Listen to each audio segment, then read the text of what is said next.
un segmento de Esta es mi opinión. ¿Cuál es la suya?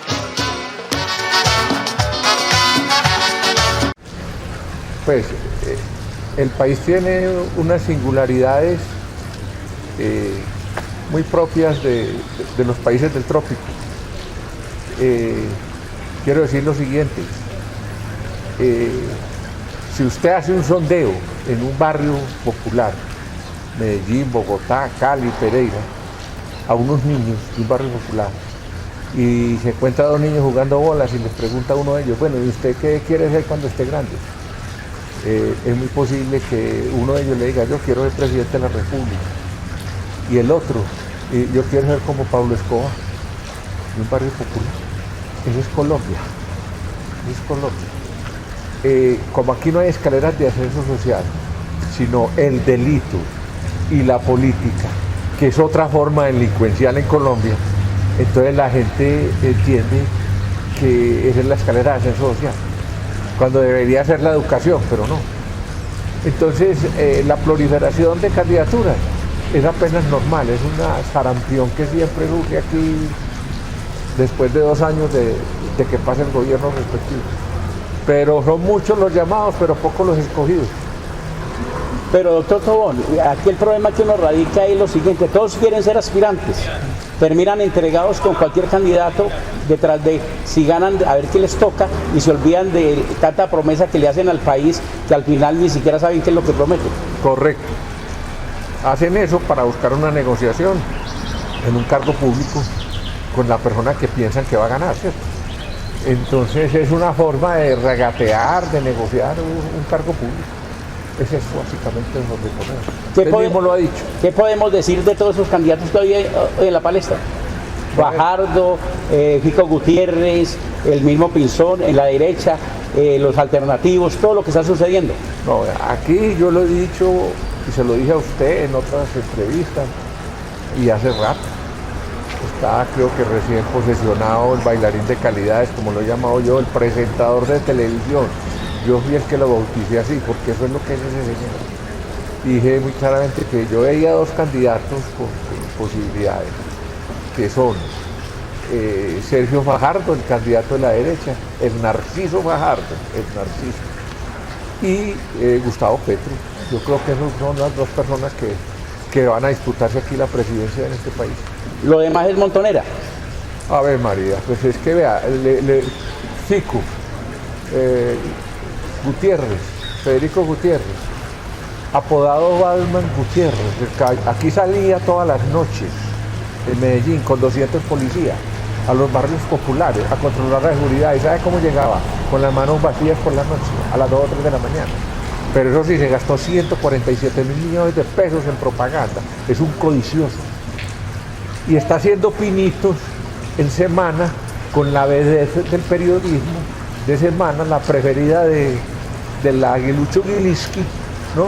La Vicky Dávila, ¿no? La preferida de él, haciendo pinitos, para que lo vea Uribe, Pero es que Uribe está muy angustiado en el uérrimo Brenda a ver cómo sale. Entonces, ¿qué tiempo va a tener de oír un pendejo de eso? O un Pinzón, que es un poco más formado que el Fico, pero que también es ultraderechista, que todo el país lo conoce. No tiene posibilidades de nada. Y el hombre de la voz de ultratumba, ¿no? El locutor de radio de los años 50, ¿no? Carlos Holmes, léame en los labios, no va a ser presidente de Colombia. Ese oscuro personaje de la política del Valle no será presidente de Colombia. Y agrego, Uribe no pone ya presidente en Colombia. Bueno, doctor Entonces Tobón, el candidato de la derecha es Fajardo. Bueno, pero doctor Tobón, cuando usted habla que Fico Gutiérrez se gastó 147.000 millones de pesos haciéndose publicidad, los medellinenses no le van a cobrar por ventanilla que un tipo se haya cogido sus recursos públicos y se los haya mecateado en eso. Vea, Pues que los ciudadanos el problema de Medellín es que ha estado atenazada y manejada por el GEA, el Grupo Empresarial Antioqueño, que es un grupo supremamente poderoso, es uno de los grandes cacaos del país. Y comenzó el control de la ciudad con Sergio Fajardo, que es un peón de estribo de ellos, ¿cierto? Ese fue el que les entregó la Junta de Empresas Públicas, el que les entregó todo, ¿cierto? Porque Fajardo es un hombre de negocios, que se presenta de matemático y un largo etcétera, pero pues como alcalde de Medellín, un desastre. Ahí está el caso de Orbitel, una empresa, un negocio oscurísimo, con quien estaba de presidente de Empresas Públicas, Juan Felipe Gaviria, padre del exministro Gaviria, actual rector de los Andes. Eso fue un negocio oscurísimo. Y él, Fajardo, después fue gobernador de Antioquia, un desastre. Ahí está el escándalo de Hidroituango. Estaba el gobernador cuando firmaron eso. Y Camargo Correa se ganó la licitación compitiendo con Odebrecht. ¿Cómo hace una empresa para competir con Odebrecht, Jorge Correa? Una empresa súper corrupta, porque es igual de corrupta o más que la otra. Entonces, elemental, querido Watson, como se dice en Sherlock Holmes.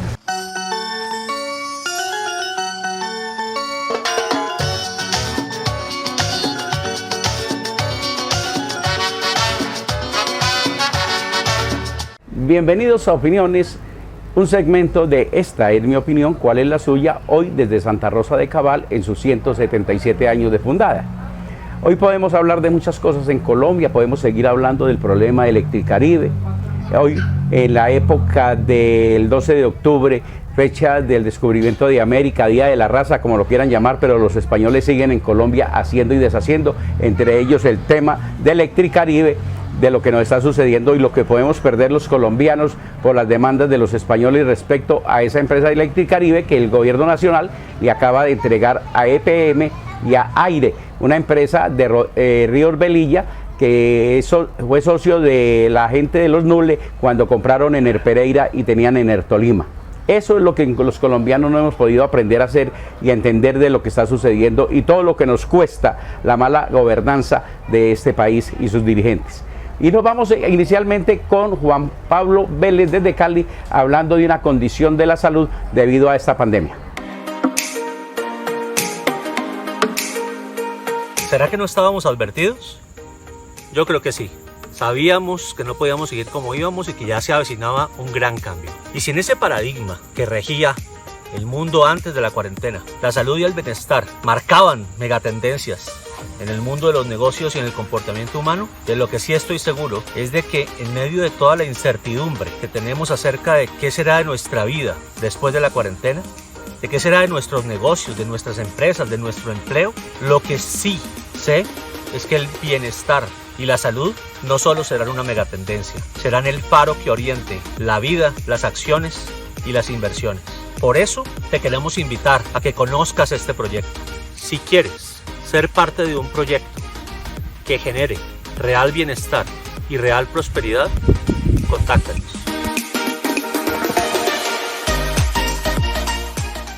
Era Juan Pablo Vélez desde Cali hablando de medicina natural. Y ahora nos vamos con Monseñor Manuel Eugenio desde Costa Rica, hablando de los problemas de la sociedad en el mundo.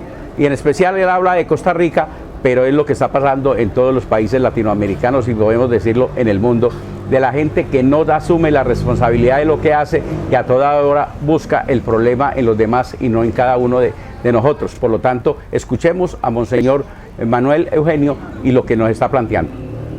Cuánto orgullo hay en el mundo, cuánta soberbia, cuánta vanidad, cuánta autosuficiencia.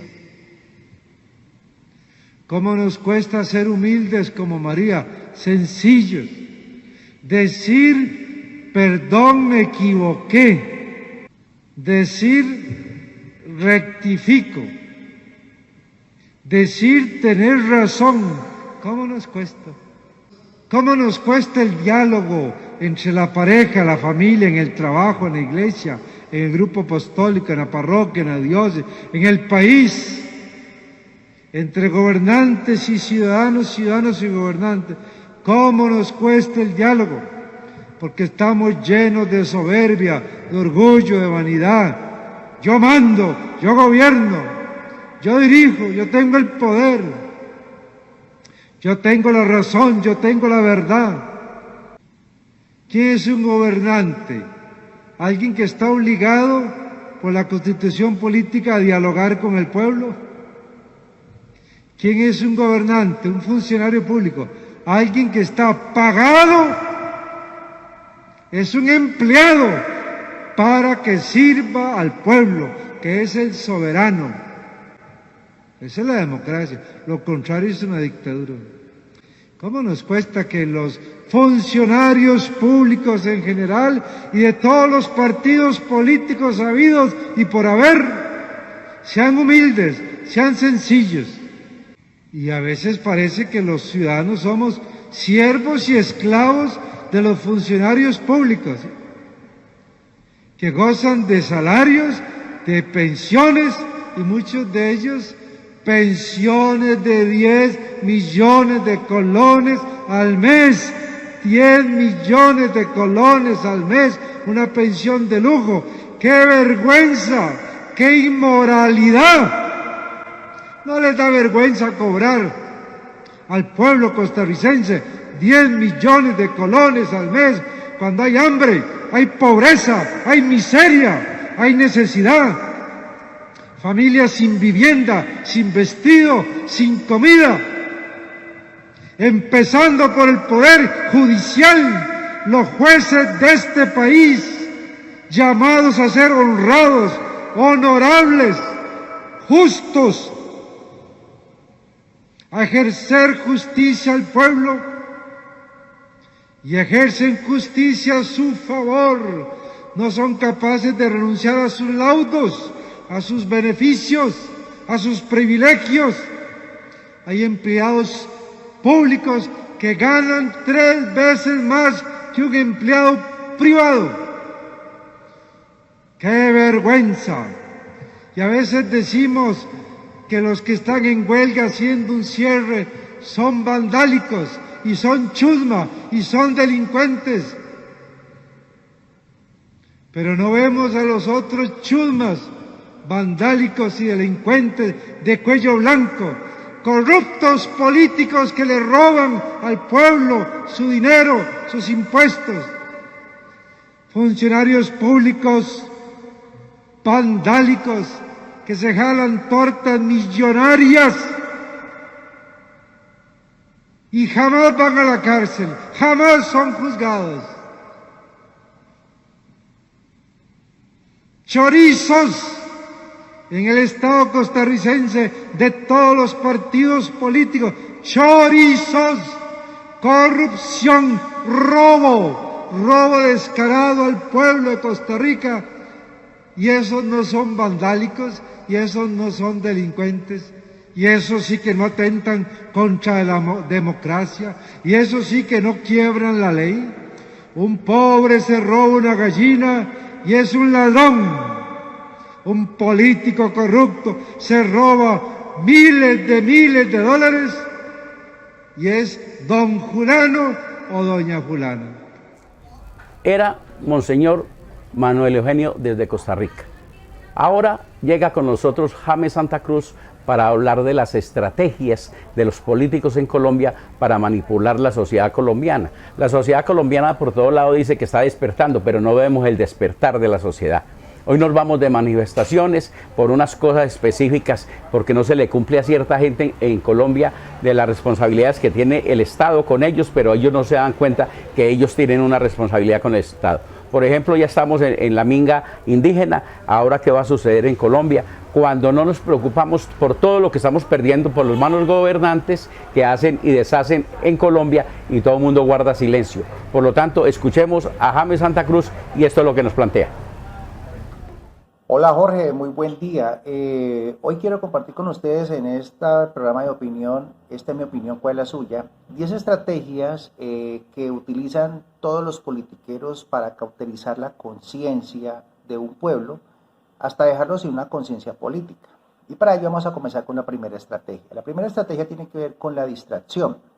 Esta estrategia nació hace más o menos 21 siglos en la época romana, donde dice una frase importante que es darle al pueblo pan y circo, es decir, entretenerles con cositas que ellos, de tal manera que ellos no se concentren en lo más importante. La segunda estrategia es crear un problema y luego crear una solución. Por ejemplo, un problema de salud, un problema de seguridad, un problema de educación o un problema de economía. Es decir, crear un ruido para luego ofrecer una segunda solución. Que eso es muy importante, sobre todo desde épocas anteriores. Tenemos el problema de la seguridad democrática, tenemos hoy el problema de la violencia de las instituciones de policía y militares con los jóvenes, y ahorita pues ya están hablando de algunas soluciones que ellos mismos que crearon el problema la están prometiendo al pueblo. En tercera estrategia es la estrategia de la gradualidad. Aquí yo quiero colocar un ejemplo, y es por decir algo: cuando tú metes una ranita en una olla de agua hirviendo, pues automáticamente ella va a reaccionar y se va a salir de la olla. Pero cuando tú la colocas en una olla en frío y luego le vas aumentando la intensidad de la temperatura de tal manera que el agua se vaya calentando, ella no se va a mover, ella se va a quedar allí, y posiblemente pues allí le vas a poder matar de una manera muy fácil, con un sistema que se llama el poco a poco. Es decir, ellos imponen un cambio popular, pero gradualmente. ¿Por qué? De tal manera que este no vaya a chocar con la opinión del pueblo. Y al final, pues van imponiendo su idea. La otra estrategia es la estrategia de diferir en el tiempo. Es anunciar cambios desde ahora, muy dolorosos, pero necesarios en el futuro. Por ejemplo, voy a poner un ejemplo práctico: el ministro Carrasquilla, cuando va a hacer reformas económicas, inmediatamente le está hablando de que el país necesita más dinero, y entonces está hablando de impuestos, pero lo dice una vez, al mes pone al presidente a decirlo, después vuelve y sale a decirlo, hasta que finalmente esto se vuelve una reforma tributaria, que es el objeto que ellos quieren. Y así, de esa manera, pues poco a poco van matando la conciencia del pueblo para que lo asimile de una manera ya sin dolor, digámoslo así. La otra estrategia es el tema, por ejemplo, de los mensajes sencillos. Y esto lo utilizan los politiqueros en época de campaña. ¿Qué quiere decir?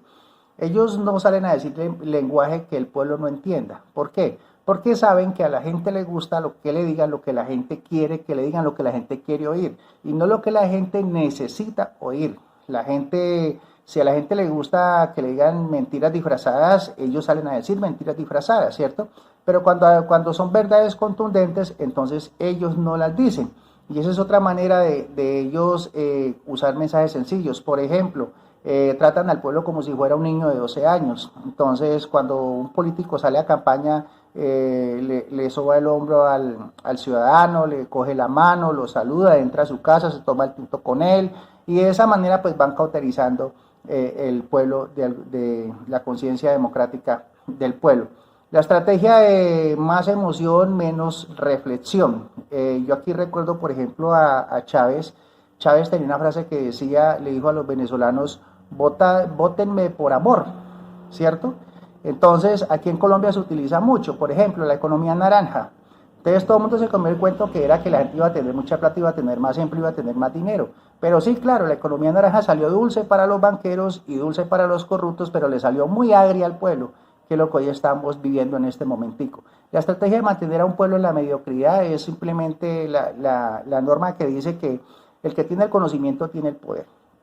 Al gobierno le conviene un pueblo mediocre, al gobierno le conviene un pueblo sin educación, un pueblo que no tenga ningún criterio político, un pueblo que no tenga ese espíritu de debate, de contender un debate frente a los malos actos y los malos hechos de sus gobernantes. Entonces, lo que llaman una educación controlada. Ellos controlan la educación para tener el poder. Por eso la inversión que hacen a nivel de educación es muy poca, es muy paupérrima, con respecto a otras naciones donde el pueblo es mucho más educado.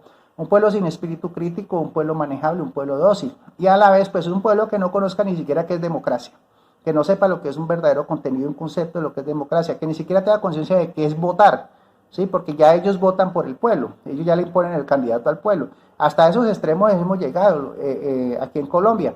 La estrategia, por ejemplo, de la mediocridad es imponer candidatos incultos, candidatos sin principios, candidatos mediocres, candidatos con un pasado bastante cuestionable. Y si nosotros revisamos el historial del Congreso de la República, desde el primer presidente que se impuso en este gobierno, en el Congreso de la República, vimos un tipo totalmente mediocre, un tipo inculto, un tipo sin principios, un tipo con falta de idoneidad, con falta de honestidad. Y así han venido todos los presidentes del que hasta el que está hoy, es un tipo cuestionable, ¿cierto? De hecho, entre la familia de él es el más mediocre que tienen, pero es el que tienen hoy en el Congreso de la República como presidente del Congreso. Entonces, esa es otra estrategia que utilizan los gobiernos para adormecer la conciencia del pueblo. Tenemos también la estrategia de la autoculpabilidad. ¿En qué consiste? En siempre buscar un culpable.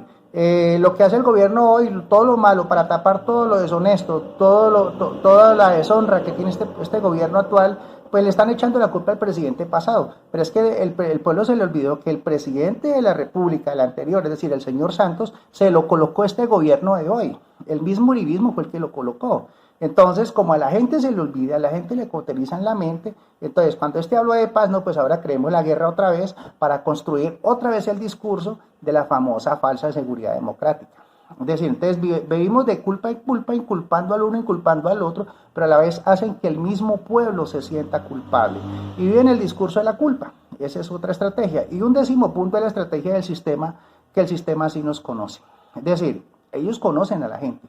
Hoy no es ajeno para el país las interceptaciones ilegales, hoy no es ajeno para el país el tema de las redes sociales. ¿Cómo hacen eso? ¿Cómo hacen ellos para saber dónde están las personas, las investigaciones que le hacen a las personas que se oponen a su mal gobierno, que son contraproducentes para ellos, para su mal proceder, ¿cierto? La gente quiere proceder bien. Por ahí vi a un expresidente hablando de perfilamientos. Entonces, ellos conocen el sistema, conocen también la cultura de la gente, conocen también la educación de la gente, conocen también sus costumbres. Y con base en ellos que ellos van llegando a impactar a un pueblo, a impactar a una comunidad, a una sociedad. De esta es la manera, pues, como poco a poco el pueblo colombiano ha ido perdiendo un criterio político, ha ido perdiendo un espíritu de una verdadera democracia. Jorge, esta es mi opinión. ¿Cuál es la suya? Pues nuestro ánimo siempre es construir un nuevo país y una nueva Colombia, y espero que con esto pues hagamos un gran aporte de conciencia para nuestro pueblo colombiano. Muchas gracias, un abrazo para todos. Era James Santa Cruz y las estrategias de los políticos para doblegar la sociedad colombiana. Bueno, y ahora venimos con Libardo Tobón planteando lo que está sucediendo con la pandemia, los problemas sociales en el mundo debido a lo que ciertos gobiernos en medio de dictaduras populares, que la gente no ha podido entender qué está sucediendo, como sucede hoy en Colombia, que quien gobierna hace lo que le place y no lo que la sociedad colombiana requiere. Hoy tendremos graves problemas con la pandemia, ya superamos los 900.000 contagiados en Colombia. ¿Cuántas más van a contagiarse? El problema de la salud, ya no tenemos capacidad instalada para poder atender a la sociedad colombiana. El gobierno nacional proyecta un proyecto de ley sobre la salud, el 010, que es lo que vamos a perjudicar y le vamos a entregar más a los privados el negocio de la salud, perjudicando totalmente a la gente en Colombia. Y ahora pues escuchemos a Libardo hablando de ese tema. Esta es mi opinión, ¿cuál es la suya? En el día de hoy vamos a hablar de un tema muy interesante también y que nos tiene a todos sumidos en un estado de emergencia, y es el COVID-19. El COVID-19, además de ser una pandemia, también ha sido algo que ha producido violaciones de derechos humanos a nivel internacional. Y la gente dice, pero ¿cómo así? Pero es una pandemia. Exactamente. Ustedes saben que la clase política corrupta de los países aprovecha todos estos temas que aparezcan y los utilizan a favor, siempre los utilizan a favor.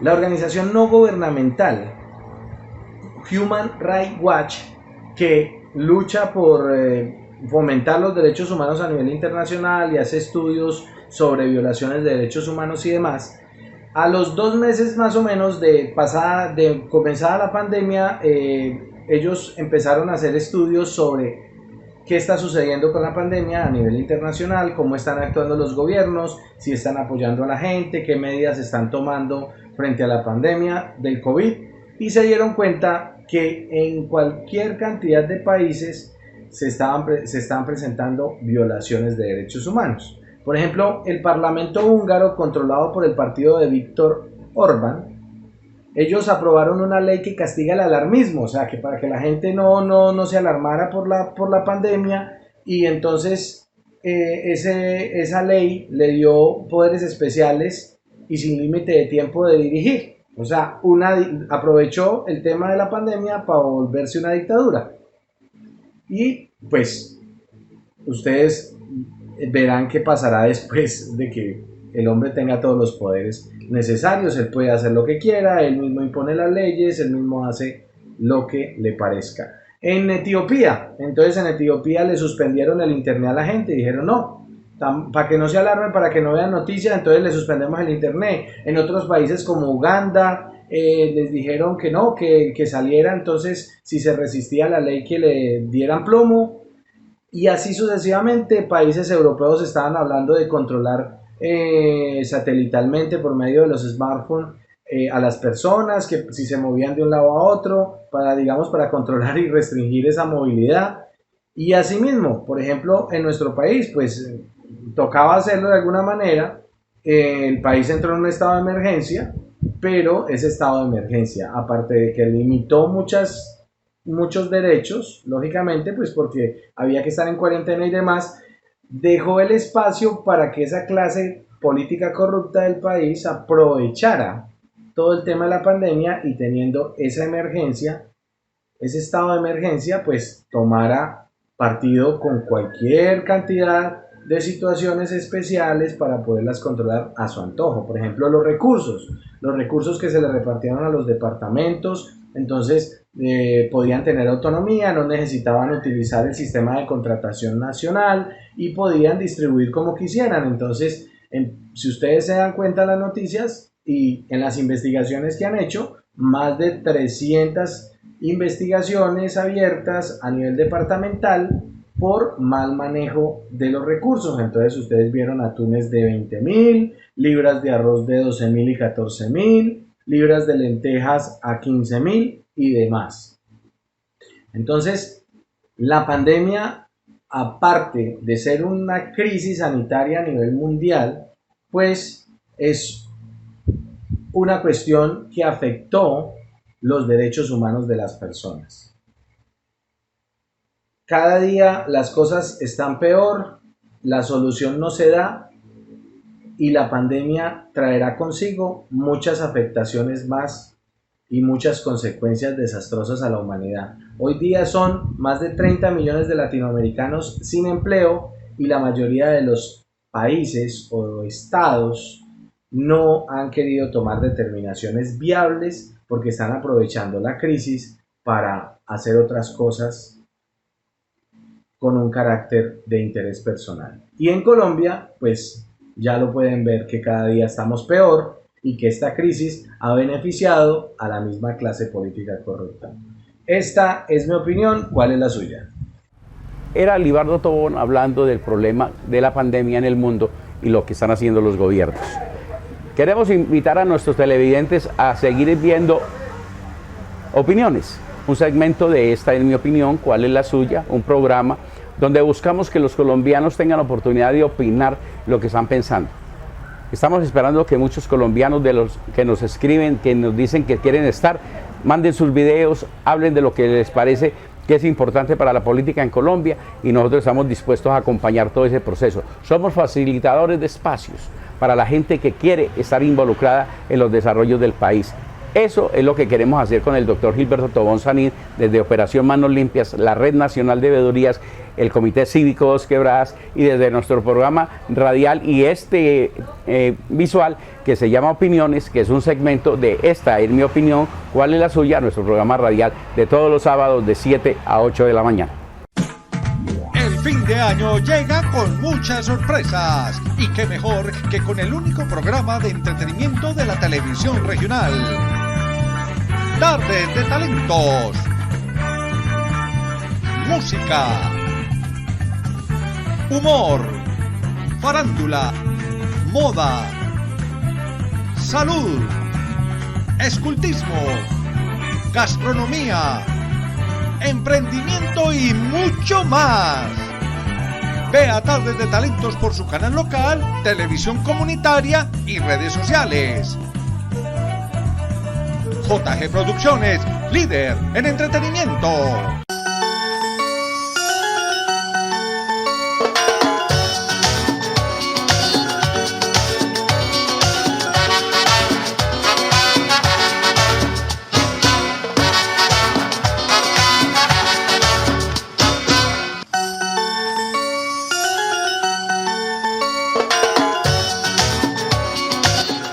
Opiniones. Un segmento de Esta es mi opinión. ¿Cuál es la suya?